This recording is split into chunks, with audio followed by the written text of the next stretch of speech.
జై శ్రీరామ్ అందరికీ. ఈరోజు 17 మోడల్ బ్రీజా జెడ్డీఐ సేల్ చేయడం జరిగింది. ఈరోజు కస్టమర్ తీసుకున్నాడు. అన్న మనకు బండి నచ్చి ఈరోజు తీసుకోవడం జరిగింది. తీసుకున్నవారు అన్న నరేష్, మన ఖమ్మంకి చెందిన నరేష్ తీసుకున్నాడు.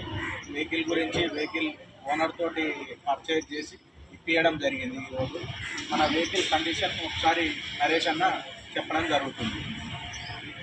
బండి చాలా బాగుందండి. కస్టమరు సింగిల్ కస్టమరు మన దగ్గర మాకు నచ్చి తీసుకున్నాము. నాగేష్ గారు మాకు ఇవ్వడం జరిగింది. బండి చాలా కండిషన్లో ఉంది, బాగుందండి. మరిన్ని వెహికల్స్ ఎవరైనా మన ద్వారా నా వీడియో చూసి లైక్ చేసి నా నెంబర్ కింద పెడతాను. వేరే వాళ్ళది ఎవరిదైనా అమ్మిపియడం జరుగుతుంది. నాకు వెహికల్ ఫోన్ చేసి చెప్తే నేను తీసుకొచ్చుకొని మీ రేటుకు మీకు అమ్మడం జరుగుతుంది. ఎవరైనా సరే, ఏ వెహికల్ అయినా సరే. అందరికీ జై శ్రీరామ్.